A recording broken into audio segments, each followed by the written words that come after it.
Bismillahirrahmanirrahim.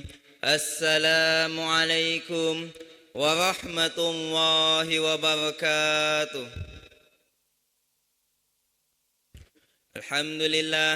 Alhamdulillahi rabbil alamin. Wabihi nasta'inu ala umurid dunya waddin. Wassalatu wassalamu ala sayyidina Muhammad wa ala alihi wa sahbihi ajma'in. Amma ba'd. Alhamdulillah, merupakan suatu kalimat puji syukur kita kepada Allah Subhanahu wa taala. Dialah Allah yang telah memberikan kita berbagai macam nikmat, mulai dari nikmat kesehatan, nikmat kesempatan, nikmat kekuatan, dan yang terlebih-lebih lagi ialah nikmat iman dan Islam. Dengan nikmat-nikmat tersebut kita bisa melangkahkan kaki kita bisa berkumpul di masjid yang mubarakah ini. Salawat bertangkaikan salam tak lupa kita kirimkan kepada baginda Nabi Allah Muhammad sallallahu alaihi wasallam.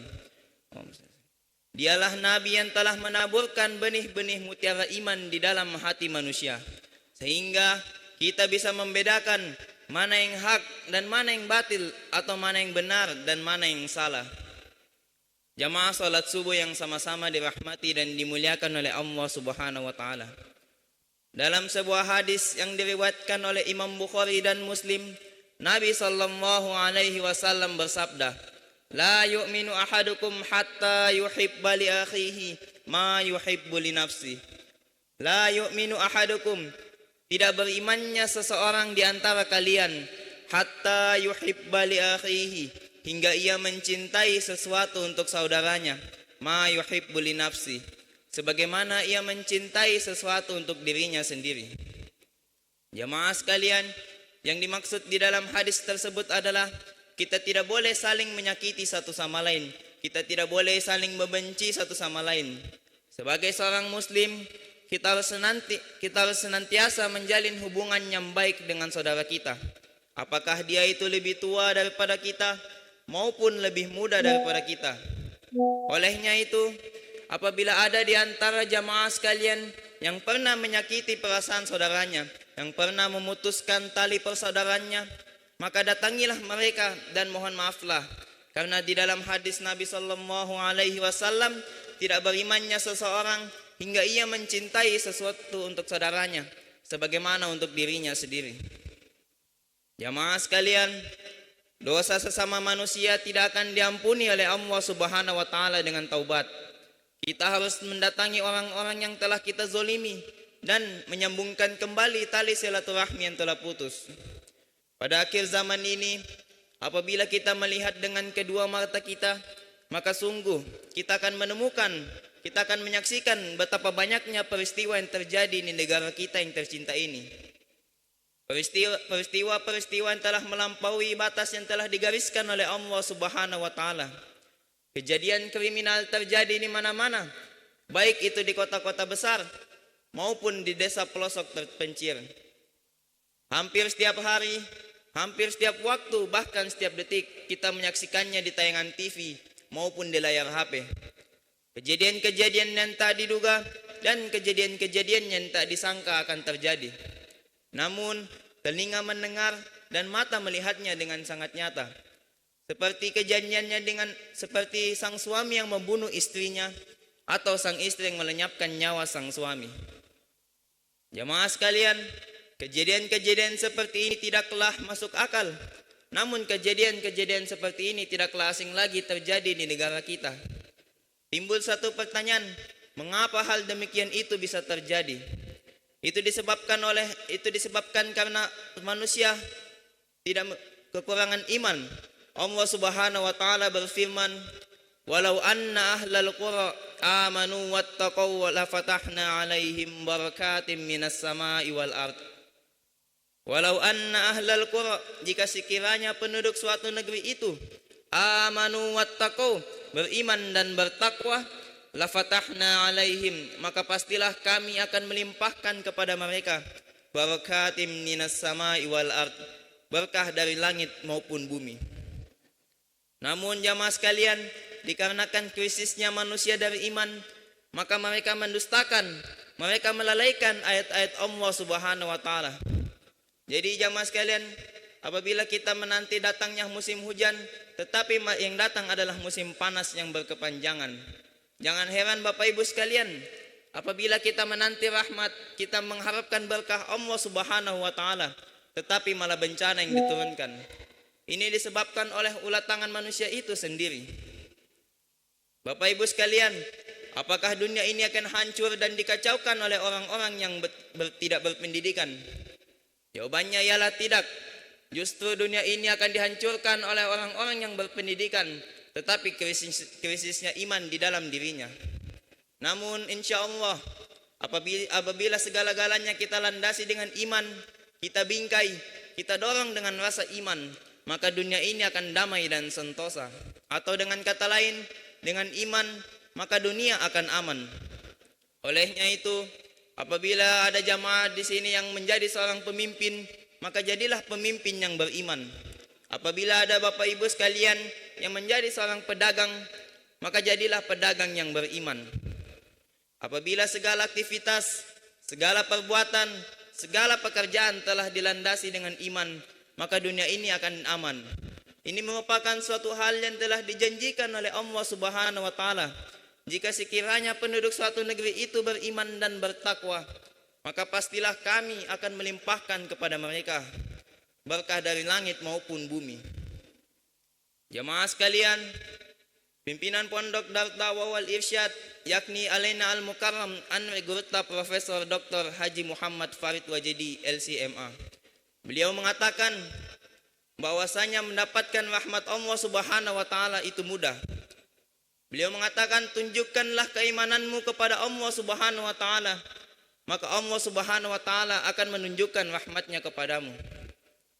Mungkin jamaah sekalian ada yang bertanya, bagaimana cara menunjukkan keimanannya kita kepada Allah Subhanahu wa taala? Di dalam Al-Qur'an, Allah Subhanahu wa taala berfirman, qad aflahal mu'minun, sungguh beruntung orang-orang yang beriman. Siapakah yang dimaksud orang-orang beriman oleh Allah Subhanahu wa taala? Yang pertama ialah orang-orang yang khusyuk di dalam salatnya. Yang kedua adalah orang-orang yang meninggalkan sesuatu yang tidak berguna baginya. Yang ketiga adalah orang-orang yang menunaikan zakat. Yang keempat adalah seseorang yang menjaga kemaluannya dari hal-hal yang tidak baik. Dan yang kelima ialah orang-orang yang menjaga amanah dan janji-janjinya. Jamaah salat subuh yang sama-sama dirahmati dan dimuliakan oleh Allah Subhanahu wa taala. Ada satu kisah yang dimana Allah Subhanahu wa taala pernah memerintahkan malaikat Jibril untuk turun ke muka bumi ini untuk bertemu sekaligus berdialog kepada 3 binatang. Binatang yang pertama ialah binatang kerbau. Pada saat malaikat Jibril bertemu dengan seekor kerbau, maka malaikat Jibril melontarkan pertanyaan kepada hewan itu. Wahai kerbau, bagaimana perasaanmu saat engkau diciptakan oleh Allah Subhanahu wa taala? Maka jawabannya ialah, saya sangat senang kepada Allah Subhanahu wa taala. Meski saya ini hidup di tempat yang kotor dan menjijikan, tetapi saya sangat senang kepada Allah Subhanahu wa taala diciptakan menjadi seekor kerbau dibandingkan diciptakan menjadi seekor kelelawar. Maka malaikat Jibril pun menemui hewan yang kedua, yakni kelelawar. Malaikat Jibril pun menanyakan pertanyaan yang sama. Wahai kelelawar, bagaimana kondisimu? Bagaimana perasaanmu saat engkau diciptakan oleh Allah Subhanahu wa taala menjadi seekor kelelawar? Maka kelelawar pun menjawab, wahai Jibril, saya sangat bersyukur kepada Allah Subhanahu wa taala diciptakan menjadi kelelawar. Meski saya hanya beraktivitas di malam hari dan tidur bergantungan di pohon, tetapi saya sangat senang kepada Allah Subhanahu wa taala ketimbang diciptakan menjadi cacing tanah. Maka malaikat Jibril pun menemui binatang yang terakhir, yakni cacing tanah. Malaikat Jibril pun menanyakan pertanyaan yang sama dengan nada yang sama dan intonasi yang sama. Wahai cacing tanah, bagaimana kondisimu? Bagaimana perasaanmu saat engkau diciptakan oleh Allah Subhanahu wa taala menjadi cacing tanah? Maka cacing tanah pun menjawab, meski saya hidup di bawah tanah, saya sering diinjak, bahkan dijadikan umpan oleh manusia. Tetapi saya sangat senang kepada Allah Subhanahu wa taala diciptakan menjadi cacing tanah ketimbang diciptakan menjadi manusia tetapi tidak memiliki iman kepada Allah Subhanahu wa taala.